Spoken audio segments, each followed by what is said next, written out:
Wabarakatuh.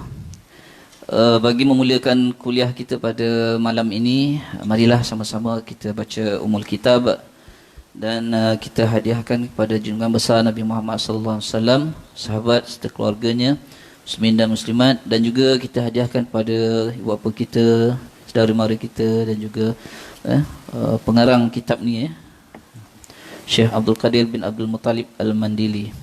Al-Fatihah. Bismillahirrahmanirrahim.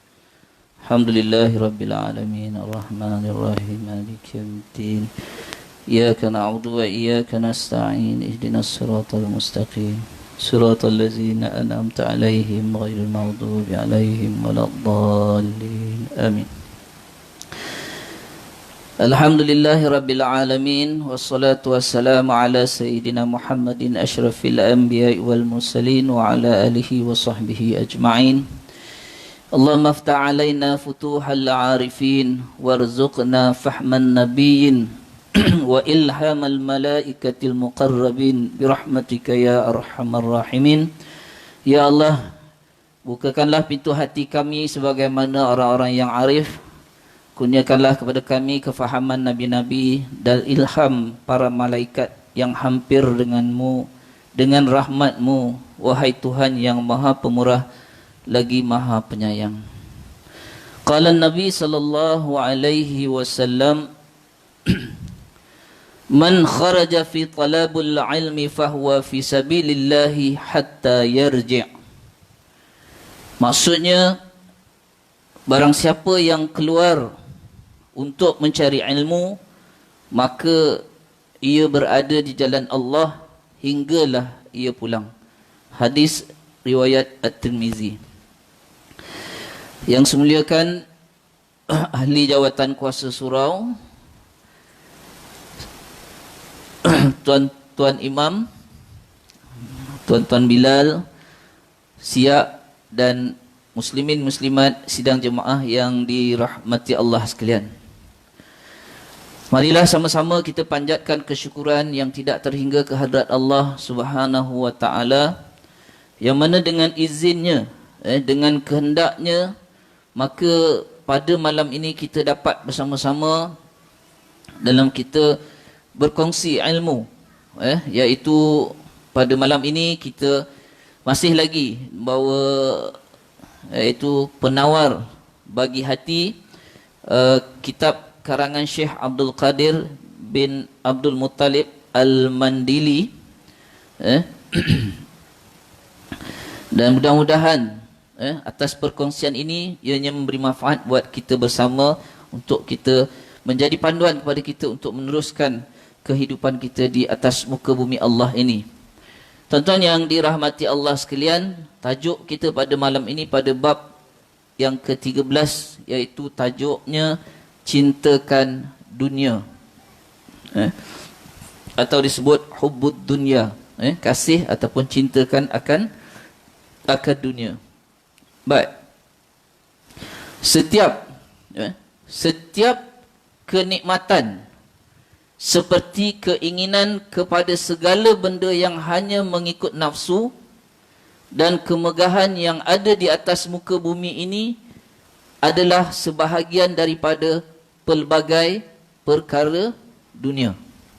Baik, tuan-tuan yang dirahmati Allah sekalian, maksud di sini apa sahaja yang ada di muka bumi ini, yang ada di dunia ini, yang kita inginkan, yang kita inginkan, makan kita, tidur kita, berjalan kita, harta kita yang kita cari, pekerjaan yang kita cari, dan segala yang sedap-sedap, maknanya makanan yang sedap-sedap yang kita suka, mata benda yang kita cari, itu semua adalah isi dunia yang kita inginkan. Dan bukan sekadar ingin saja, yang diinginkan oleh nafsu, dan yang lebih dahsyat lagi iaitu kita tamak akan keinginan yang kita ada. Sebenarnya dah cukup dah. Keperluan tu dah cukup. Kalau kadar makan dah cukup dah makan. Tapi disebabkan loba dan tamaknya, maka kita sanggup makan sehingga kita penyakit. Itu contoh. Kalau harta, maknanya kita sanggup kita sanggup meninggalkan apa yang disuruh oleh Allah kerana kita nak mengejar harta. Jadi kita jadi loba, kita jadi tamak. Jadi itu adalah sebahagian daripada pelbagai perkara di dunia. Dengan kata lain, dunia ini tiada perkara yang boleh memberi faedah selepas daripada kematian. Maknanya dunia yang kita ada ni, harta benda yang kita ada ni, kecantikan yang kita ada ni, apa saja yang kita ada, nikmat yang kita ada ni, ianya tidak memberi faedah kita selepas kita mati. Namun di akhiratlah yang akan memberi manfaat selepas daripada kematian. Maknanya yang memberi manfaat kehidupan yang kekal kita adalah selepas daripada kematian. Harta yang kita ada, kita akan tinggalkan. Nikmat yang kita ada atas muka bumi ini, apabila kita mati, maka kita akan tinggalkan. Putus segala nikmat, putus segala kesedapan yang kita perolehi semasa di atas dunia sekarang ni. Jadi, maka tak kala kita menuntut ilmu dan beribadah di dunia. Maksudnya adalah yang lebih penting, apa yang kita ada, kita gunakan dengan ilmu dan kita jadikan dianya sebagai ibadah kita di muka bumi ini. Okey. Maknanya dengan harta yang kita ada ilmu. Apa kegunaan harta? Maka kita akan gunakan harta kita untuk tujuan beribadah. Kita ada selipar, hatta yang paling kecil, selipar yang kita ada. Kalau kita gunakan selipar kita itu pada jalan yang salah, pada jalan maksiat, maka dia tidak menjadi faedah kepada diri kita. Maka dia akan jadi sia-sia. Tetapi dengan selipar, walaupun selipar tu selipar buruk, selipar tu, tapi apabila kita bawa kepada perkara-perkara yang saleh, perkara-perkara yang baik, ambil contoh paling mudah, kita bawa pergi ke surau untuk pengajian, maka dia mendatangkan faedah pada kita, maka dia datang memberi pahala kepada kita dan dia bermanfaat untuk kita di akhirat. Itu je bezanya. Tapi untuk kita ketahui itu dengan perlunya ada ilmu. Jadi begitu juga dengan makan. Makan adalah satu keperluan. Ini ibarat. Tuan kitab ni menyatakan ia juga diibarat makanan yang dapat membantu bagi melakukan ibadah. Dengan makanan ni tadi, kita boleh makan dengan enak, dengan sedap, dengan tujuan kita dapat melakukan ibadah. Kalau kita makan kerana untuk menurut nafsu kita, hanya sekadar nak kenyang, kerana suka-suka, dia tidak jadi ibadah.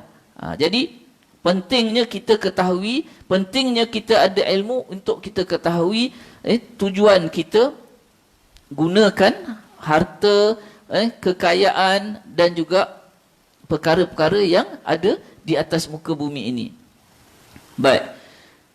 Sebenarnya kasih akan dunia itu adalah kelakuan yang dicela oleh syarak. Tuan kitab ni beritahu bahawa orang yang kasih akan dunia, maka ianya adalah satu kelakuan yang dicela oleh syarak. Dan ia, iaitu kasih akan dunia itu, ia adalah tunjang bagi segala kesalahan. Maka itu orang yang kasih akan dunia, maka dialah menjadi sebab tunjang kepada kita melakukan kesalahan di atas muka bumi Allah ini. Baik, Allah Subhanahu Wa Taala menegaskan dalam surah An-Nazi'at ayat 37 hingga ayat 39. A'udzu billahi minasyaitonir rajim. Fa amma man tagha wa athara al-hayatad dunya fa innal jahima hiyal ma'wa. Maka yakni dapatlah masing-masing mengetahui kesudahannya. Adapun orang yang melampau, yakni orang yang melampau iaitu orang yang perbuatan derhakanya, maka ia akan mengutamakan kehidupan dunia semata-mata. Maka sebenarnya neraka jahanamlah tempat kediamannya. Dalam Hadis yang lain, hadis Nabi Muhammad sallallahu alaihi wasallam mengatakan, "Lau kanatid dunya ta'dilu indallahi janaha ba'udatin ma saqa kafirun minha syurbatama." Sekiranya di dunia ini menyamai di sisi Allah seberat sebelah sayap nyamuk, nescaya Allah tidak memberi sekalipun minuman kepada orang kafir. Sekiranya dunia ni berharga bagi Allah SWT, penting bagi Allah, maka Allah tak akan beri beri orang kafir ni minum, orang kafir ni minuman kepada orang kafir, sekiranya. Tetapi disebabkan dunia ni di sisi Allah tidak berharga, maka ambillah banyak mana pun. Di sisi orang kafir Allah Ta'ala beri. Baik, kemudian Nabi Muhammad SAW menjelaskan lagi, ad-dunya sijnul mu'mini wa jannatul kafir. Dunia ini adalah penjara bagi orang beriman dan syurga bagi orang kafir. Sebab tu kita tengok atas dunia ni, kita tengok bagi orang yang beriman macam banyak sangat pantang larangnya. Itu tak boleh, ini tak boleh, bila berniaga itu tak boleh, ini tak boleh, makan pun begitu juga, yang ini haram, yang ini banyak benda kita rasakan seolah-olah macam terpenjara bagi orang yang beriman. Tetapi bagi orang kafir, syurga ni adalah dunia mereka, membujur lalu melintang patah. Apa saja dia boleh. Sebab bagi Allah, pada hadis yang saya sebut yang sebelum ni, di sisi Allah tak ada apa-apa. Jadi bagi Allah Ta'ala beri saja bagi orang kafir. Sebab tu kita tengok orang kafir dia semewah-mewahnya, sebab dia tak ada pantang larang. Dia membujur lalu melintang patah, tak kira halal ataupun haram. Berbeza dengan orang yang beriman, berbeza dengan kita orang Islam yang beriman. Kita ada bebas untuk mencari rezeki, untuk mencari harta, untuk berniaga, untuk apa saja, untuk mencari kekayaan. Tapi ada syaratnya, ada hukumnya, ada halalnya, ada haramnya yang kita kena patuhi. Kemudian Nabi SAW menyatakan lagi dalam hadis yang lain, ad-dunya mal'unatun wa mal'unun ma fiha illa zikrallahi wa ma walahu wa aliman wa muta'alliman. Dunia itu ditinggalkan dan dijauhkan daripadanya perkara yang ada di dalamnya, melainkan dengan mengingati Allah, iaitu perkara yang dikasihi Allah pada semua ketaatan dan orang yang alim mengetahui dan penuntut ilmu.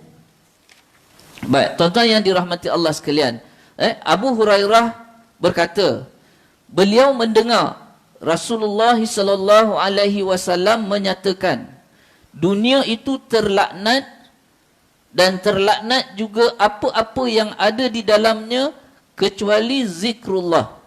Dunia ni adalah terlaknat dan terlaknat juga apa yang ada di dalam dunia ini kecuali zikrullah, orang yang mengingati Allah. Mengingati Allah ni bukan bermakna kita pegang tasbih. Bukan tasbih saja, itu satu perkara. Bab dalam kita mengingati Allah, maknanya bila dalam bab dunia ni, cara kita mengingati Allah, ambil contoh, apa saja perbuatan kita. Kita duduk di rumah. Kita duduk di rumah dengan niat untuk berehat. Berehat dengan tujuan kita berehat, niat supaya dengan kita rehat dan nanti kita akan dapat melakukan ibadah kepada Allah. Kita mengingati Allah, itu juga zikrullah. Antara lain kita zikrullah, kita mengingati Allah. Kita makan dengan kita menyebut nama Allah sebelum kita nak makan. Itu juga kita tahu bahawa rezeki itu datangnya daripada Allah SWT, maka sebelum makan kita baca doa.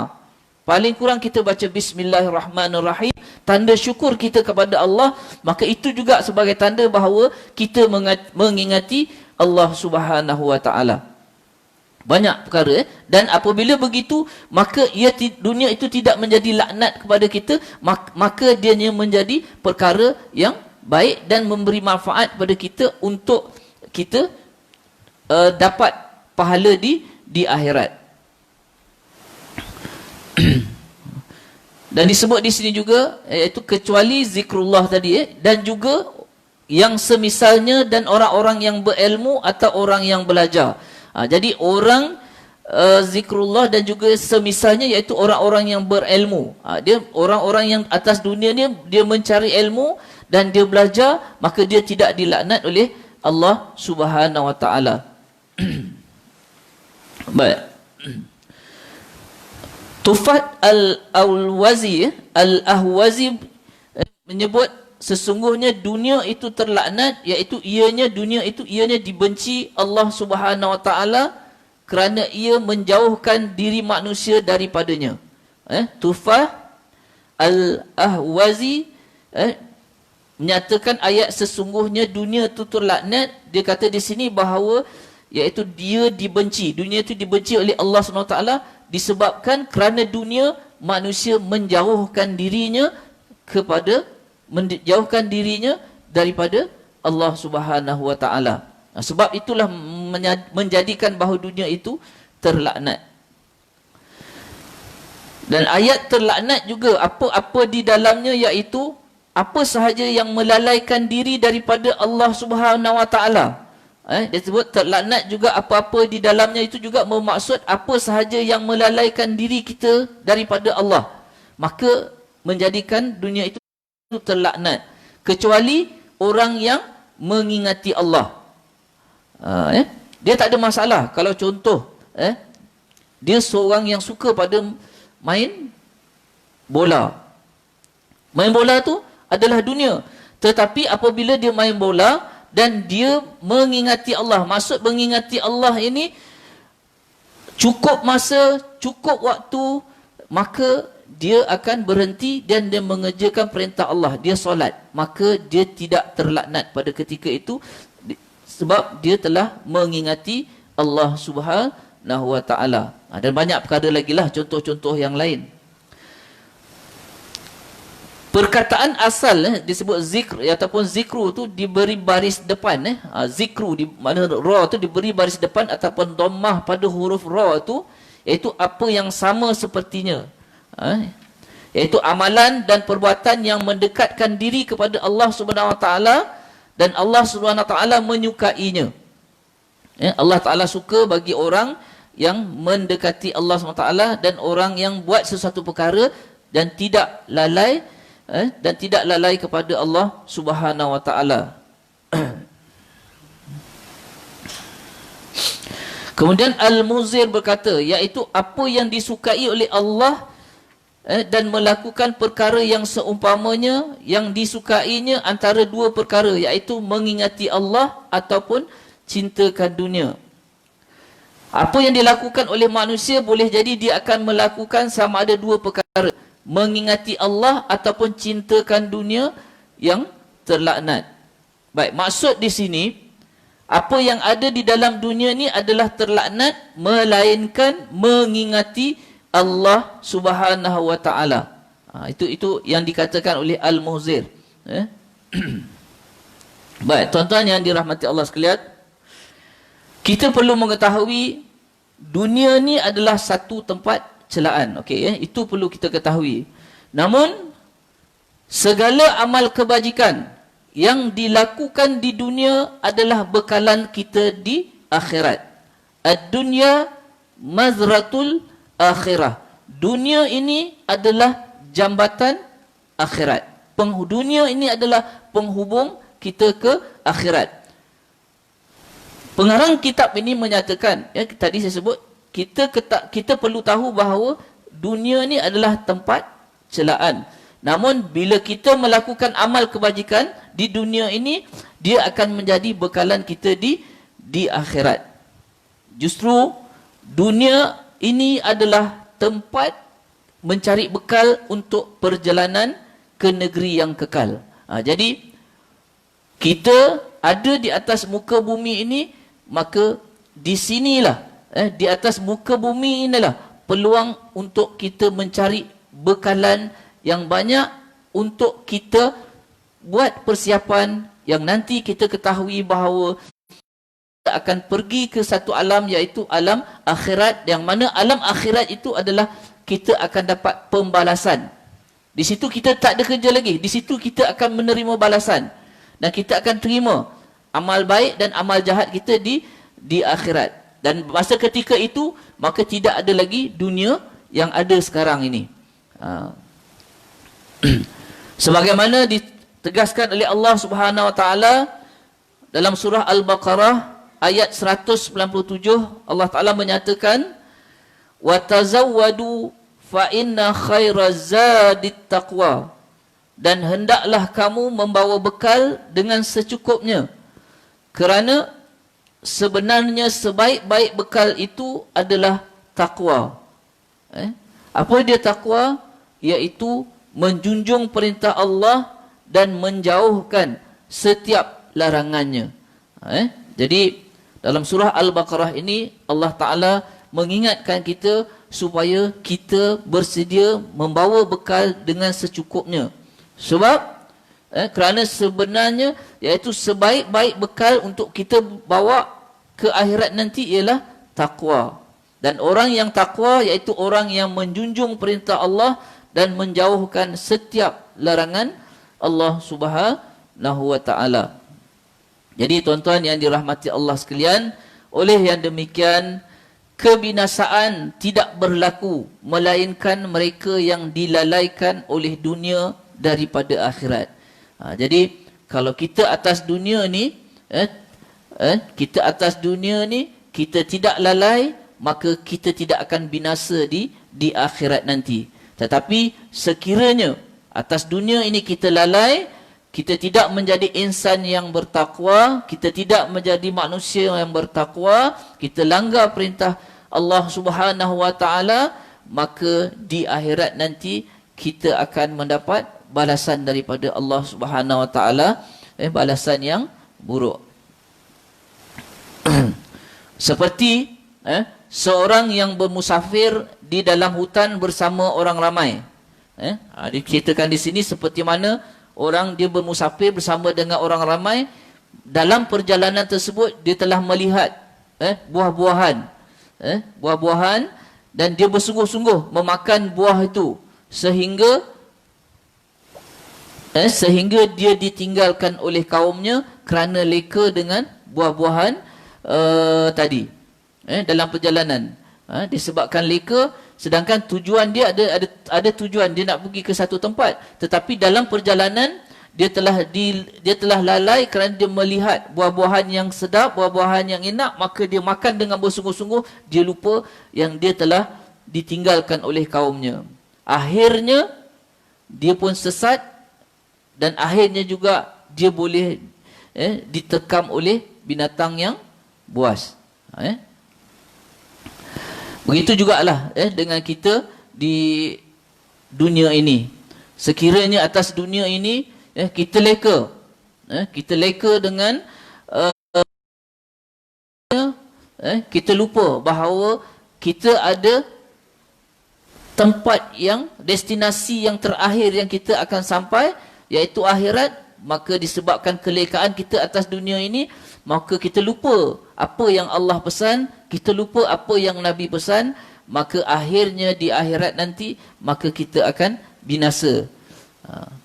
Jadi tuan-tuan yang dirahmati Allah sekalian, kita perlu mengetahui sesiapa yang merasakan badannya dilumuri dengan keduniaan, sesiapa yang merasakan badannya dilumuri dengan keduniaan, hatinya kosong dan bersih, nescaya dia sudah ditipu oleh syaitan. So maknanya di sini, kalau kita rasa kita ni dah jauh sangat sesatnya, kita dah sibuk dengan harta dunia, kita dah sibuk dengan kita mengejar dunia dan hati kita kosong, jadi ini menandakan bahawa kita telah ditipu daya oleh syaitan.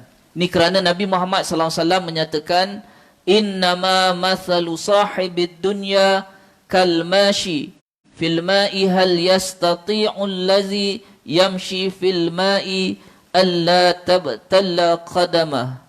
Sebenarnya bandingan orang yang mempunyai sifat keduniaan seperti orang yang berjalan pada air.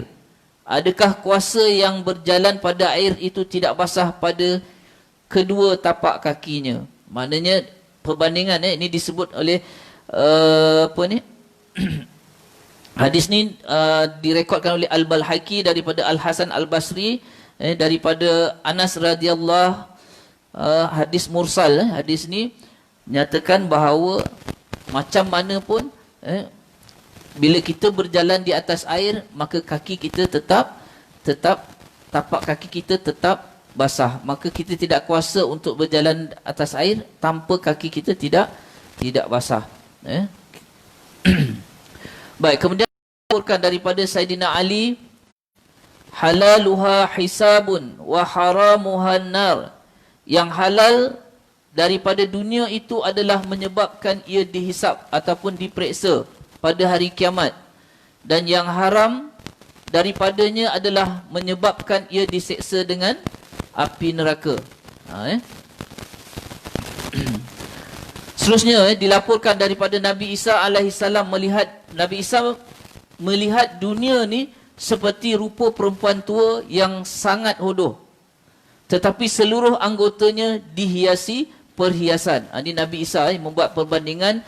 Nabi Isa menyatakan bahawa dia melihat dunia ni seperti perempuan tua yang sangat bodoh, sangat hodoh, sangat buruk, tetapi seluruh anggotanya dihiasi dengan perhiasan. Maka Nabi Isa alaihissalam berkata kepada dunia, berapa ramai suami yang sudah kamu kahwini? Maka dunia itu menjawab, aku tidak dapat menghitungnya. Maka baginda berkata lagi, adakah mereka diceraikan kerana ditalakkan ataupun kerana mereka mati? Nabi Isa tanya kepada dunia. Maka apa kata dunia? Dunia kata, bahkan aku rosakkan mereka sekalian. Maka Nabi Isa AS berkata, aku tercengang. Maknanya aku hairan melihat sekalian suami yang masih tinggal bersama. Mengapakah mereka tidak mengambil teladan dengan sekalian suami kita yang terdahulu? Baik, apa maksud cerita daripada ni? Nabi Isa mengatakan bahawa dunia ni sebenarnya terlaknat, sangat hodoh. Tetapi apabila dia diberi perhiasan, maka kita melihat dunia ni cantik. Kita tengok apa? Kita tengok nikmat atas dunia ni, kita tengok perkara-perkara lah, banyak benda-benda yang kita tengok dunia ni, banyak benda-benda yang cantik. Jadi kita terpesona. Kita terpesona. Jadi dengan terpesona itu, maka menyebabkan kita lalai dan akhirnya kita rosak. Akhirnya kita rosak dan kita menjadi orang-orang yang zalim terhadap diri kita sendiri. Jadi sebab itu Nabi Isa berkata di sini, aku tercengang, maka Nabi tercengang.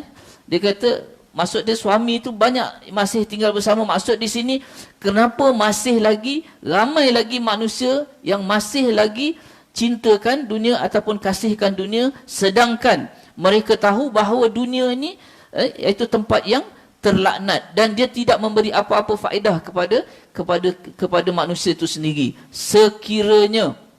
Sekiranya dia melakukan perkara-perkara atas dunia ini bukan kerana Allah Subhanahu Wa Taala, tetapi dia, kalau seseorang daripada kita manusia mengambil dunia ini kerana Allah Subhanahu Wa Taala, maka dianya memberi manfaat untuk kita di akhirat kelak.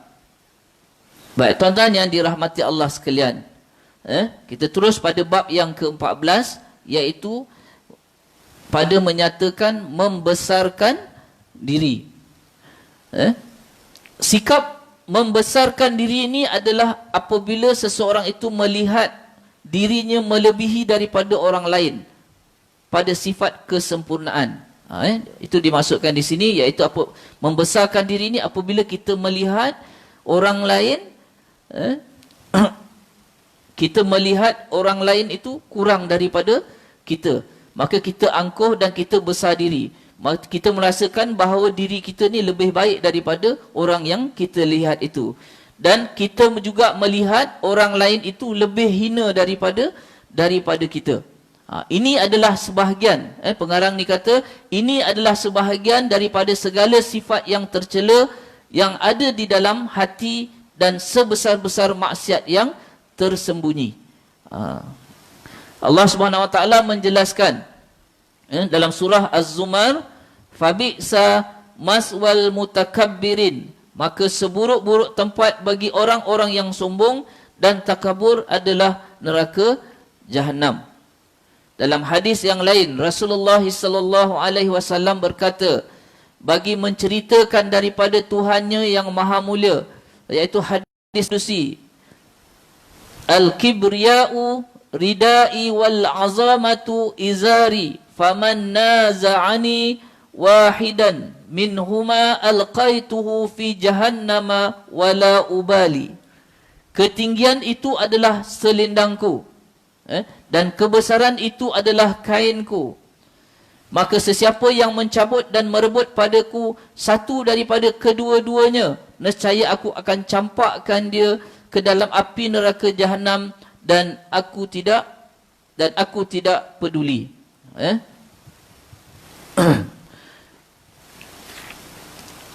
Baik.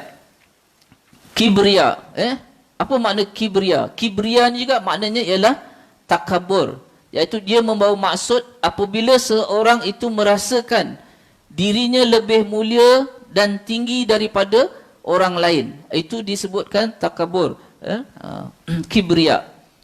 Apabila kita merasakan diri kita lebih mulia dan tinggi daripada orang lain. Kemudian azamah. Azamah ni adalah suatu keadaan pada dirinya mulia, lagi sempurna dan kaya. Itu dipanggil azamah. Maka yang pertama lebih tinggi daripada yang kedua. Kerana yang pertama itu adalah kesudahan bagi yang kedua. Ini kerana yang pertama itu diumpamakan selendang, dan yang kedua itu seperti kain yang dipakai di pinggang. Okey, baik. Maksudnya takabur ini adalah apa ni? Perkara yang lebih besarlah dosanya orang yang takabur berbanding dengan azamah. Baik, hadis qudsi ini memberi kefahaman kepada kita dua sifat itu, iaitu kibriya dan azamah itu adalah tertentu bagi Allah Subhanahu wa taala sahaja. Dua sifat kibriya dan azamah ini memberi kefahaman bahawa dua sifat ini hanya tertentu bagi Allah Subhanahu wa taala saja, tidak boleh digunakan oleh kita. Tidak sepatutnya setiap hamba, maknanya setiap kita memiliki sifat suka membesarkan diri, kerana dia seolah-olah merebut sifat Tuhannya itu. Jadi kita sebagai hamba, maka tidak sepatutnya kita memiliki sifat suka membesarkan diri. Sebab apa?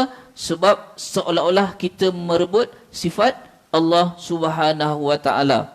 Maka sepatutnya dia dilemparkan ke dalam api neraka Allah Subhanahu wa taala. Maka patutlah bagi manusia, bagi orang yang mengambil sifat Allah Subhanahu wa taala ini, yang suka membesarkan diri, maka sepatutnya lah orang ini dilemparkan ke dalam api neraka Allah Subhanahu wa taala.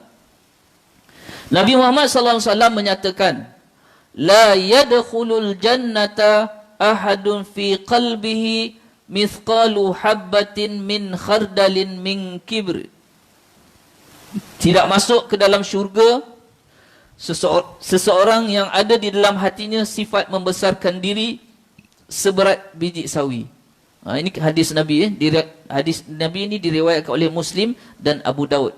Maka apabila dalam diri kita, apabila ada dalam hatinya sifat membesarkan diri, walaupun sebesar ataupun seberat biji sawi, maka dia tidak masuk ke dalam syurga Allah Subhanahu wa taala. Na'udzubillahi min zalik. Jadi apabila kalau kita ada lintasan begitu, kita ada sifat takabur, sifat membesarkan diri, maka segeralah kita beristighfar, minta ampun dengan Allah Subhanahu wa taala, tak jauh daripada Allah Subhanahu wa taala, agar supaya di akhirat nanti kita tidak dicampakkan oleh Allah Subhanahu wa taala ke dalam api neraka Allah Subhanahu wa taala.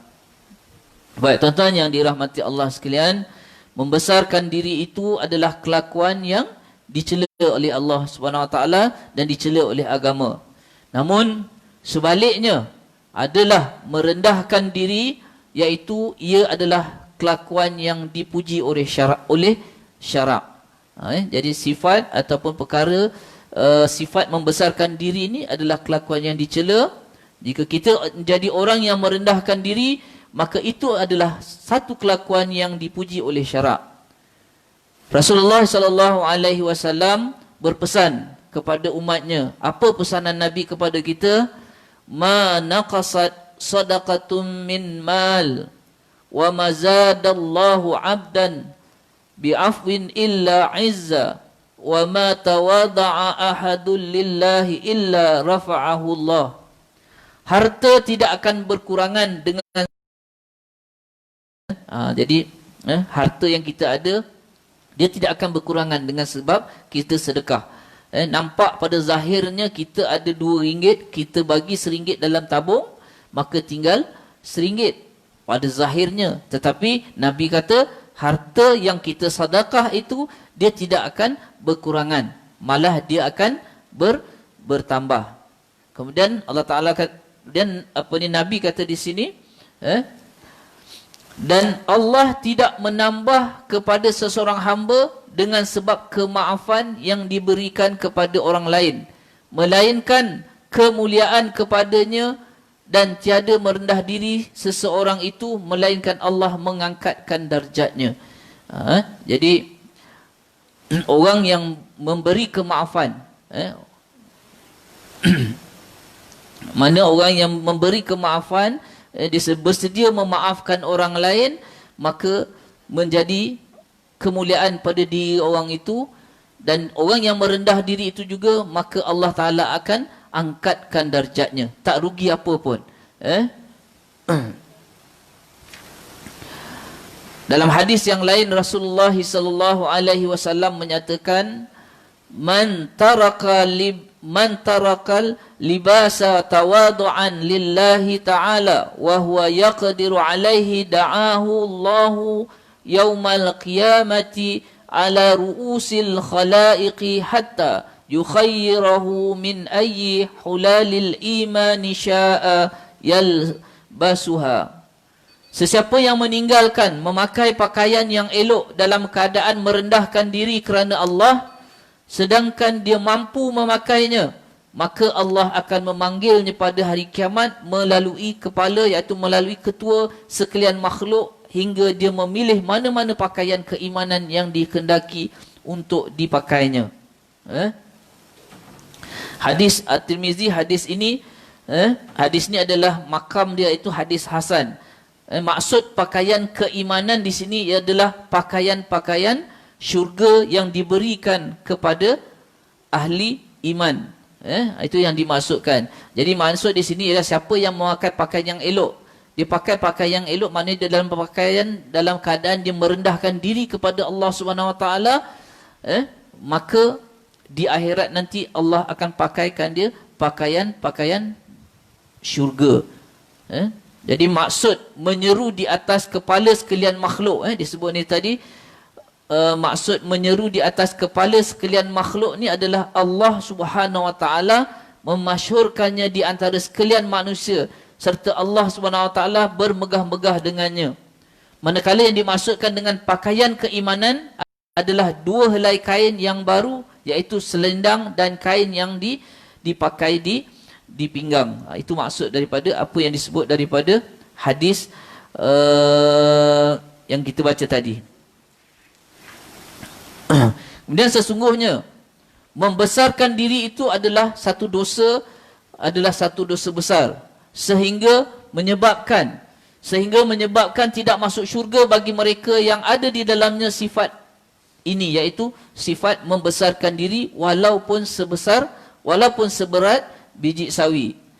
Ini kerana apa, tuan-tuan yang dirahmati Allah sekalian? Kerana takabur itu mempunyai 3 jenis kekejian yang besar. Yang pertama, orang yang bersifat takabur ini, orang yang bersifat takabur ini, yang membesarkan diri ini, yang pertama iaitu orang ini merebut sifat yang tertentu daripada Allah Subhanahu Wa Taala, seperti yang disebutkan pada hadis sebelum ni. Itu yang pertama. Kemudian yang kedua, orang yang bersifat takabur ataupun orang yang membesarkan diri ini, yang keduanya dia mengingkari perkara yang sebenar dan menghina manusia yang lain. Nabi Muhammad SAW menyatakan, Al-kibru man batara ghamatan nas. Sifat membesarkan diri pada perbuatan, iaitu orang yang menolak kebenaran dan menghina manusia.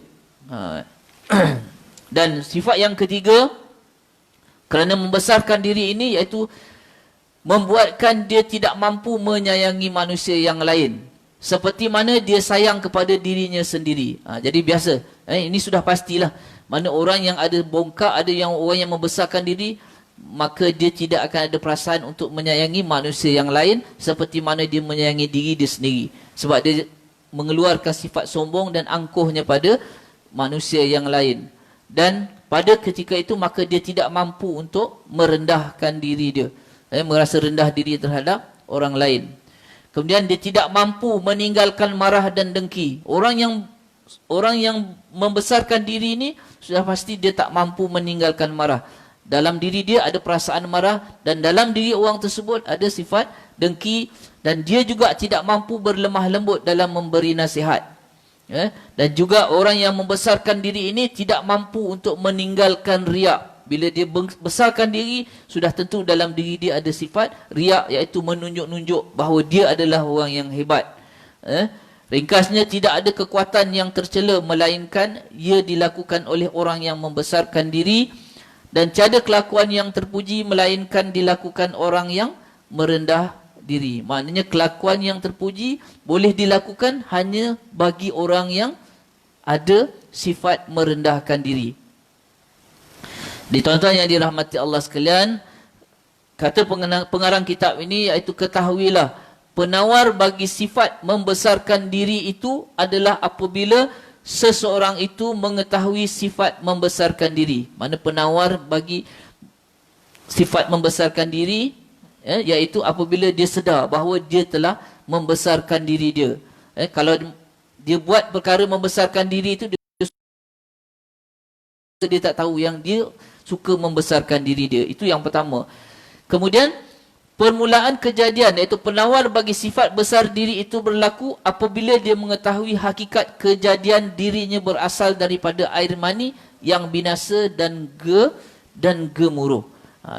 Penawar bagi orang yang besar diri ini apabila dia tahu bahawa dia asal daripada mana dia berasal, iaitu dia berasal daripada air mani yang hina. Jadi kalau dia tahu dari mana asal kejadiannya, maka dia tidak akan besarkan diri dia. Jadi kesudahannya adalah menghasilkan bangkai yang keji, dan dalam tempoh hidupnya itu hanya sentiasa menanggung tahi. Ini kata pengarang kitab ni. Yang mana kita ni akhirnya, bila kita mati, akhirnya kita jadilah orang yang membesarkan diri, jadilah maknanya kita seolah-olah jadi sebagai bangkai yang keji. Yang mana dalam tempoh hidup kita ni, kita sentiasa menanggung tahi, dia kata. Maknanya menanggung perkara-perkara yang tak elok. Jadi tuan-tuan yang dirahmati Allah SWT sekalian, ingatlah, asal kejadian manusia bermula daripada tiada kepada ada. Pengarang ni kata, mengingatkan kita bahawa asal kita ni iaitu bermula daripada tiada. Asal kita tiada, kemudian kepada ada. Kemudian bermula kita daripada tanah, air mani, darah, sehinggalah menjadi seketul daging. Pada awalnya manusia tidak. Pada awalnya manusia tiada pendengaran. Asalnya kita tak ada pendengaran. Tiada pengetahuan. Kita lahir-lahir, kita tak ada pengetahuan. Kita diajar. Kemudian kita tiada penglihatan. Asalnya. Kita tidak dapat melihat apa-apa. Asal juga kita tiada penghidupan. Tiada kekuatan. Kemudian barulah dijadikan baginya semua itu. Maknanya asalnya kita tak ada apa-apa. Dan kita dipanjangkan umur, maka Allah Ta'ala beri kita nikmat, iaitu Allah Ta'ala beri kita nikmat pendengaran. Kita mula boleh mendengar. Kemudian dengan pendengaran kita boleh dapat pengetahuan, kita belajar dan kita dapat melihat alam ini, kita dapat melihat dunia ini dengan nikmat yang Allah Ta'ala bagi. Kita dapat kehidupan kita. kemudian kita dapat kekuatan. Asalnya kita lahir tak ada kekuatan, kita baby tidak ada kekuatan. Pelan lama panjang umur kita ada kekuatan, sehinggalah sekarang ini kemudian barulah dijadikan kita bagi ni semua tu. Semua tu asalnya daripada tak ada, dan kita ada nikmat-nikmat tu hinggalah hari ini. Dan akhirnya tuan-tuan yang dirahmati Allah, akhirnya kita akan pulang bertemu Allah SWT dengan tidak ada apa-apa. Maka harta yang kita ada kita akan tinggalkan. Apa saja nikmat kesedapan yang ada di atas muka bumi ini kita akan tinggalkan. Jadi tuan-tuan yang dirahmati Allah sekalian, maka rumusannya, apa yang ada atas dunia ini, pada asalnya dunia ini dilaknat oleh Allah Subhanahu Wa Taala, tidak menjadi apa-apa. Jadi bagi kita manusia, kita yang beriman dengan Allah Subhanahu Wa Taala, kita ada ilmu, maka kita tahu bahawa dengan dunia ini dia menjadi mazratul akhirah, iaitu jambatan kita untuk akhirat, dan dunia ini adalah tempat kita mencari bekalan untuk kita bawa di alam akhirat nanti. Maka orang yang ada ilmu, maka dia tahu bahawa dia akan manfaatkan dunia, nikmat yang Allah Ta'ala berikan ini untuk dia jadikan faedah untuk dibawa bekalan di akhirat nanti. Jadi tuan-tuan yang dirahmati Allah sekalian, saya rasa cukup sekadar ini dahulu perkongsian ini. Maka pribadi saya mohon ampun dan maaf kalau ada salah dan silap. Yang baik itu daripada Allah Subhanahu Wa Taala, yang kekurangan itu adalah daripada kelemahan saya sendiri, dan mudah-mudahan ianya memberi manfaat khususnya buat diri saya, sebagai peringatan diri saya, dan juga peringatan kita bersama untuk dapat kita melalui, kita menempuhi kehidupan di dunia ini dengan penuh ketakwaan kita kepada Allah Subhanahu Wa Taala, dan kita dapat beramal soleh dengan kehendak Allah Subhanahu Wa Taala.